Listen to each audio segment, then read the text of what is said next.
Hi again then guys, and welcome to the 6th instalment of Beards and Cars, the more informal series where we just chat about gaming, cars, movies, basically anything that doesn't fall into an existing video on the channel. Now, last week we were talking dream cars, favourite cars, that kind of thing, and I mentioned that my current dream car was kind of split between two. And the first one was the Ferrari FF, which I discussed last week, obviously.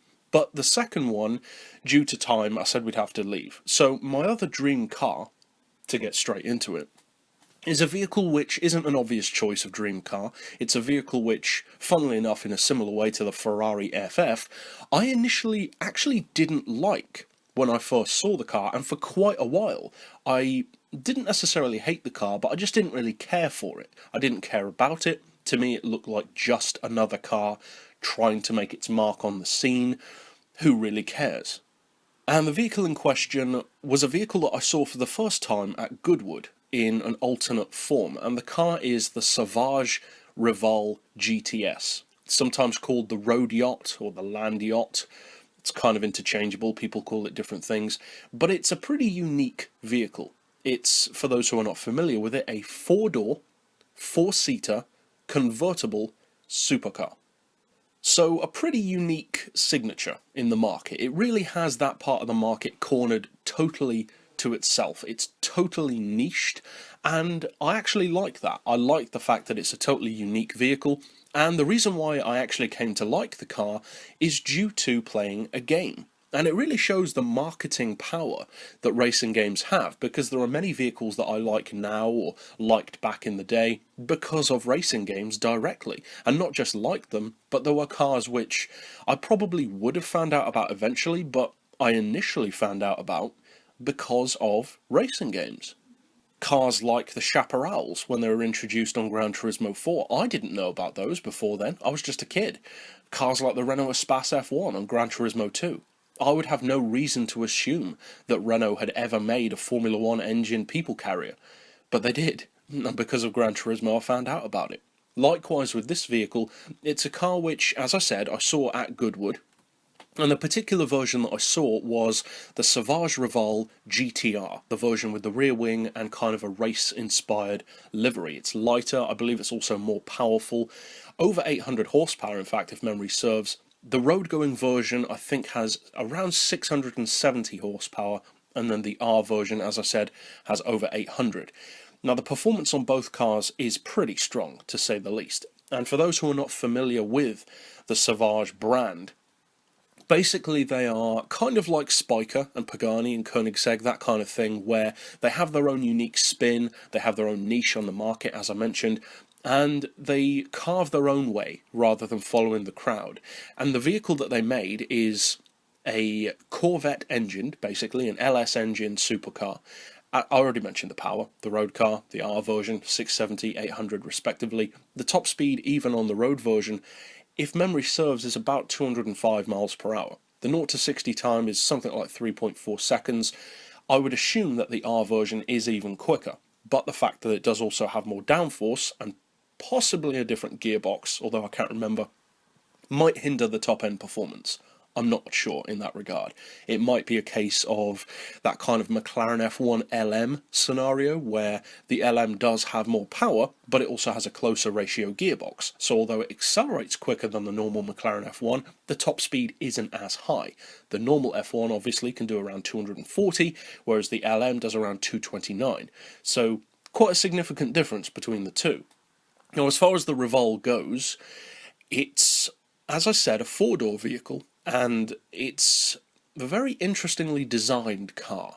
It has a door arrangement where the front two doors open in a traditional Mercedes SLR style kind of seagull wing. Not a full gull wing, where it hinges at the roof, but more of a forward opening gull wing, as I said, like an SLR, like a McLaren P1, like most supercars. The LaFerrari also has the same thing, and numerous others do as well.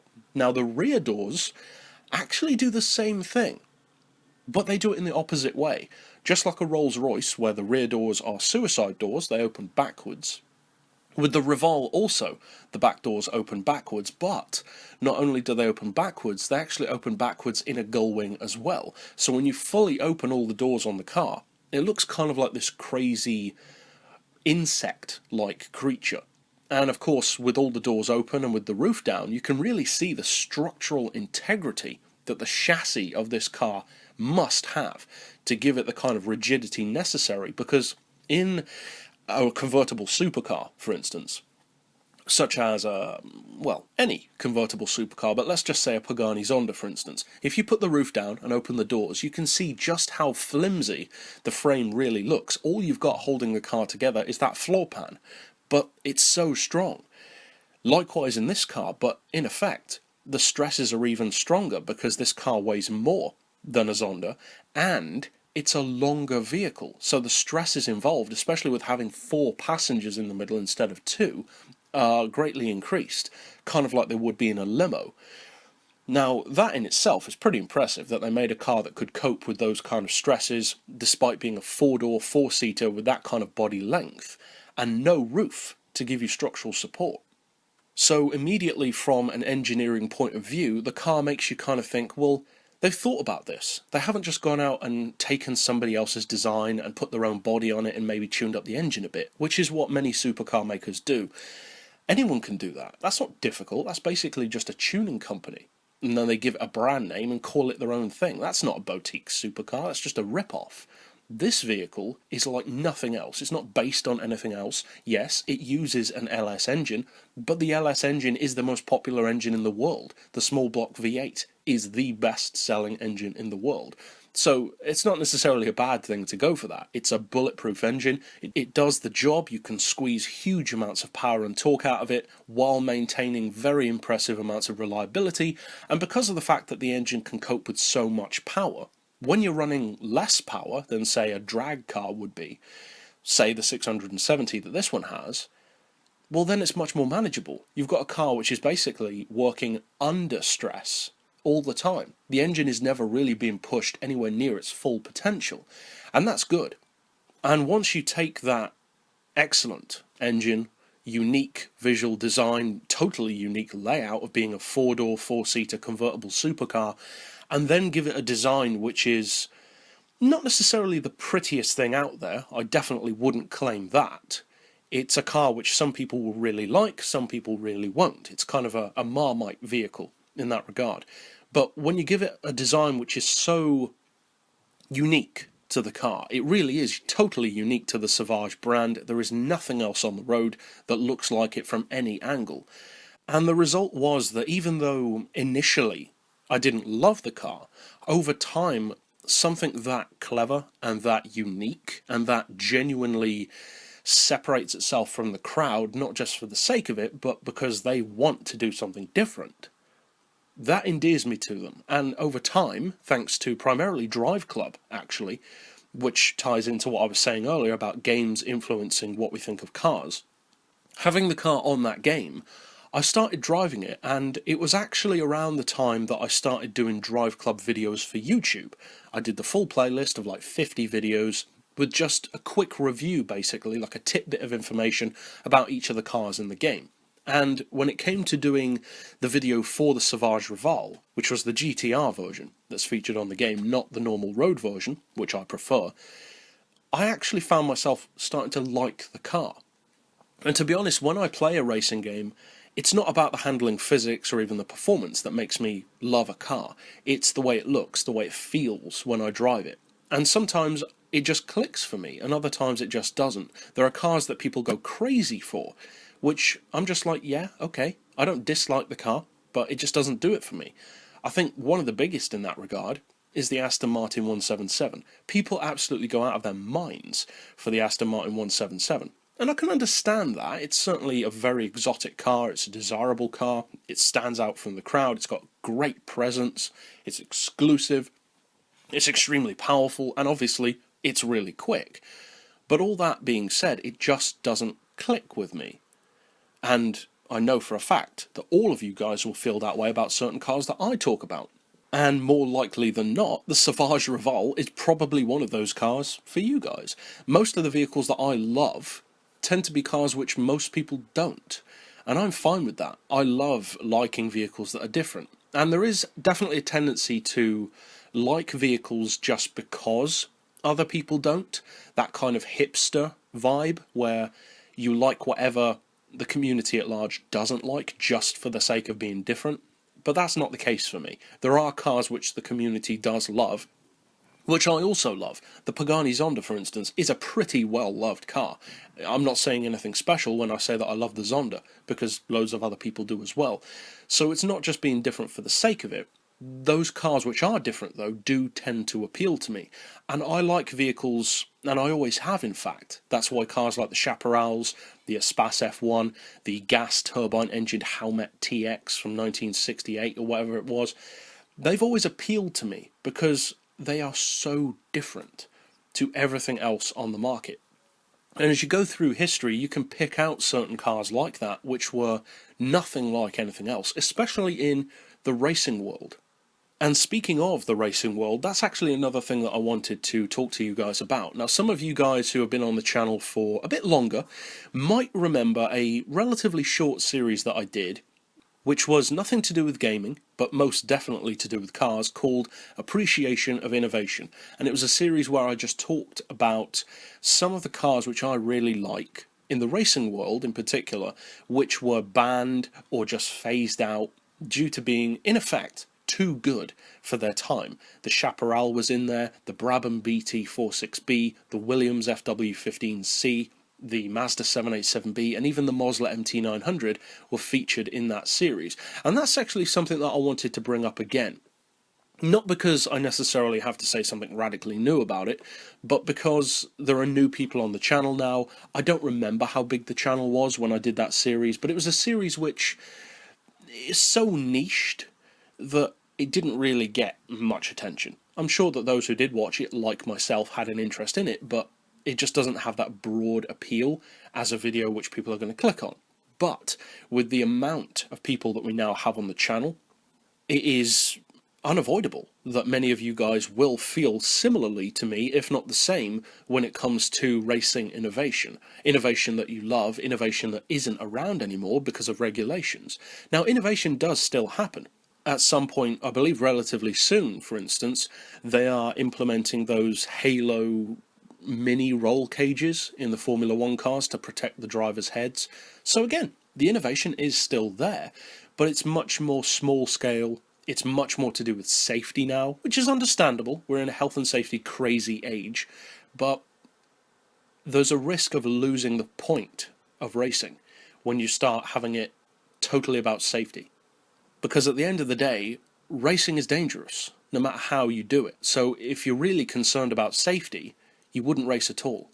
And I'm sure that there are people who would disagree with that. And I'm not saying that racing should be with the skinny bicycle tyres and massive V16 engines of the 1930s. Of course not. But there's a point where you have to say, was that choice really about safety? Or was it just about other manufacturers not wanting to be embarrassed?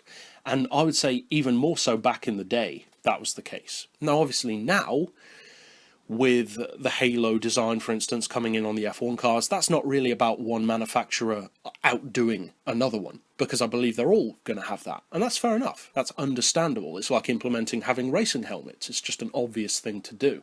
But with other innovations, especially in the past, that wasn't the case. It was nothing to do with safety. You've got the obvious ones like the Chaparral 2J, the fan car.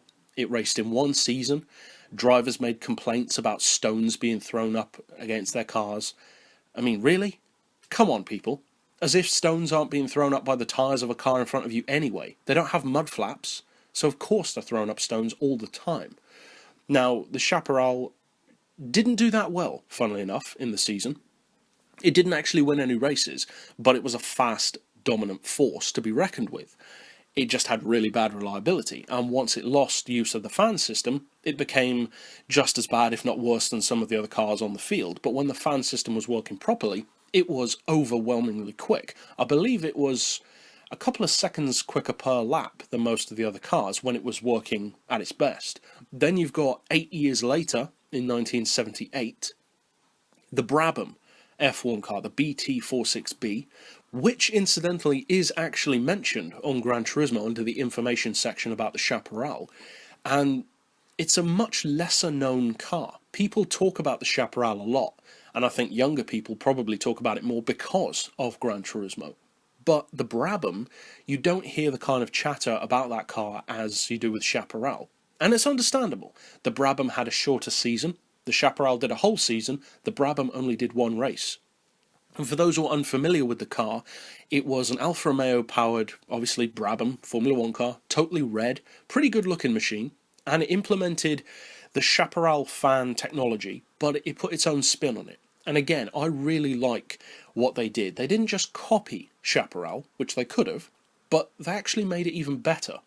And as much as I love the Chaparral because it did it first, and it did it 8 years prior, I do have to say that the Brabham is the superior design. Because not only did the Brabham implement a way of doing it which was more efficient, but it also implemented it in a way that was more reliable.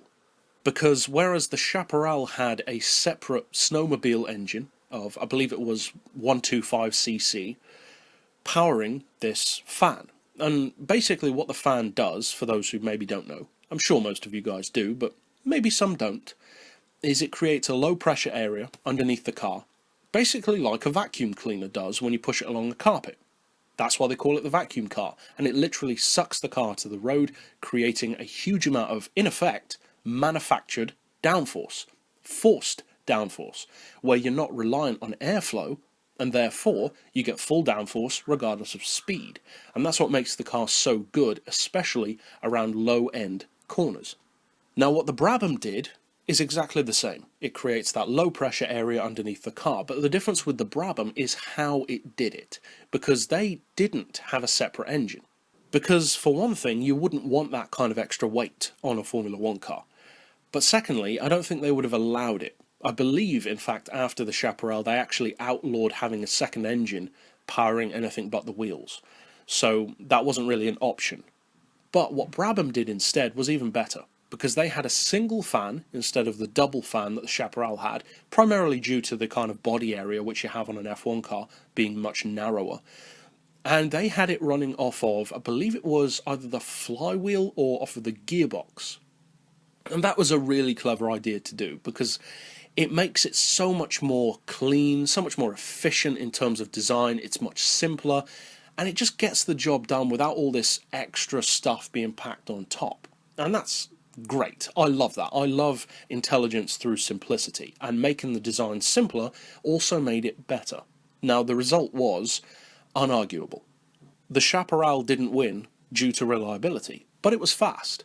The Brabham solved the reliability issue, and not only was it fast, but having that reliability as well made it literally unstoppable, especially when you've got Niki Lauda behind the wheel, which he was. He won the only race that the car ever competed in by around 30 seconds. That just doesn't happen in Formula 1 unless somebody obviously breaks down or crashes. That is a huge margin to win by, and in 78, F1 cars obviously weren't as quick as they are now, but they were not primitive machines. They were fast cars.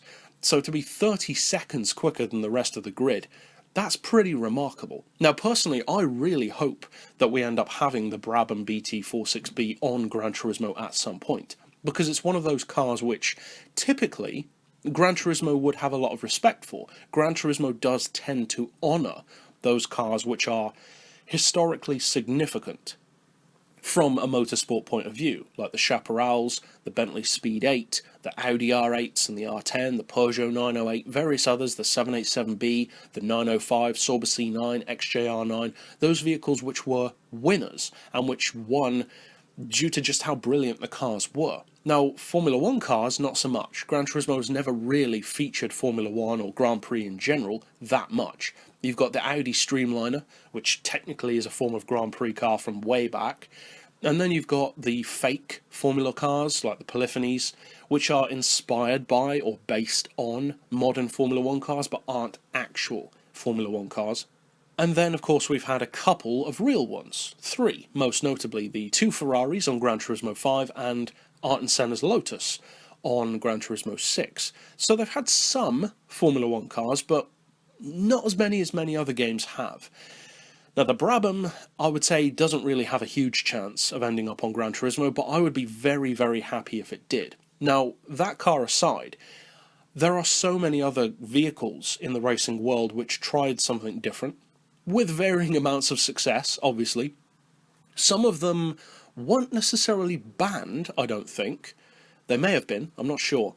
But some of them just didn't work as well as they could have. Now, many of you guys will already know, because I've discussed it before on the channel, that my favourite form of engine, combustion engine specifically, is the gas turbine.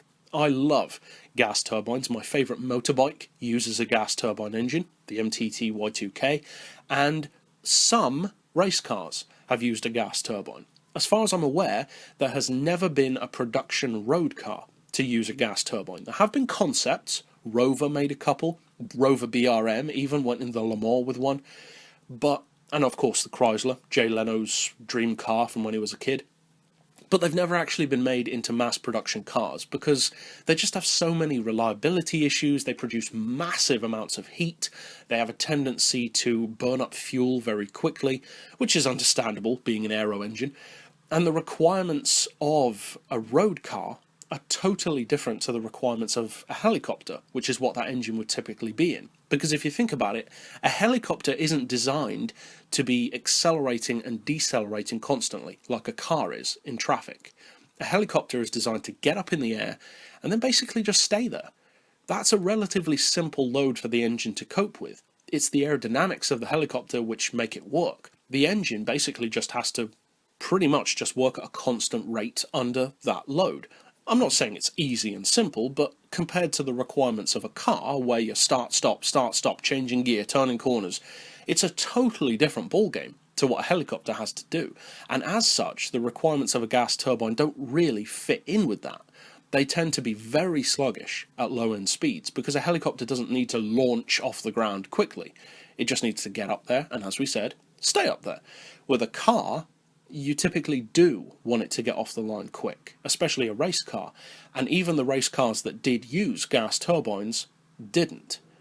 And although they didn't have much success, I do love the fact that so many different manufacturers over the years here and there tried to make it work. We already covered Rover BRM. They tried it in the Le Mans. Then you have other companies like Lotus and the STP, or whatever it's called, the oil special Indy car that used it as well. The Lotus Type 57, I believe it was, which had the gas turbine as well. And most notably, as I mentioned earlier, the Howmet TX from 1968. If you are not familiar with this car, it's one of my favourite race cars of all time. It might even be my favourite race car. I don't know, it's between that and the Chaparral 2J. But it's a vehicle which actually managed to make the gas turbine work. It didn't do anything that radically different to some of the others, like the Lotus Type 57, or was it the Type 56? Yeah, I think it might have been the Type 56. I can't remember. Whichever it was. But the point is, the Howmet TX actually made a success of the gas turbine engine. It's still, to this day, the only gas turbine engine race car to actually get a victory. And that's cool, because it means that instantly, just by doing that, it made itself more historically significant than any other gas turbine car. And that, again, is the kind of vehicle which I really hope, I doubt, but I really hope, ends up on Gran Turismo primarily, but even if it ended up on Forza, I would be really happy with that as well. Now, the car had, by today's standards, pretty modest specs, around 350 horsepower. I can't remember the torque, but I think it was around 650 foot-pounds, something like that. I may be wrong there, though. It had a direct drive gear, so one forward gear, electric motor for reverse, which for 1968 was pretty cool, and it looks kind of like a Chaparral 2D, funnily enough. It has a very similar shape to that car, but it's two-tone. It has quite a lot of blue, whereas obviously the Chaparral is just white. And as I said, it actually managed to win a race. And there are so many other amazing racing innovations that have happened over the years. You've got some of the obvious ones that many people know about, like the Mazda 787B. That car single-handedly showed what rotary engines were really capable of. The engineers behind the car, which is still to this day the only Japanese car to actually win the Le Mans in 1991, said that when they finished the race, the car could have run another 24 hours, and they believed it would have still won. The engine was that reliable. And that's kind of a funny thing about rotary engines, which is also another one of my personal favourite engines. Not as much as a gas turbine, but I do love them. And I think many people do as well, especially JDM fans. But the thing about a rotary engine which has always intrigued me is that on a road car, they're not as good. And I know that's going to be a controversial thing to say, but I'm not talking about performance. For performance, they're incredible, especially for their size. What I'm talking about is fuel economy, emissions, and reliability. They are woefully lacking in that regard. They have awful fuel economy. They have very bad reliability because they wear themselves out. You have to rebuild a rotary engine every, I think it's 30 or 60,000 miles, and that can cost you anywhere up to 3 or 4 grand to do a full engine rebuild and to replace the rotor tips. Then you have the fact that the emissions aren't that great. Now, the emissions don't really matter to most people, but fuel economy and reliability should matter to anyone who's buying a car. And then the strange thing about that, though, is those two same things that make them bad as a road car make them amazingly good as a race car. And that has always intrigued me, because those very same issues that plague a road-going rotary actually make a racing rotary better than the opposition. Because apparently, and this may be wrong, but apparently a racing rotary, such as in the 787B, is actually more fuel efficient than, say, the Mercedes, Jaguars, etc. that were racing in that same Le Mans, using V8s, V10s, V12s, whatever it was they were using. And not only is it more fuel efficient, but it's also more reliable.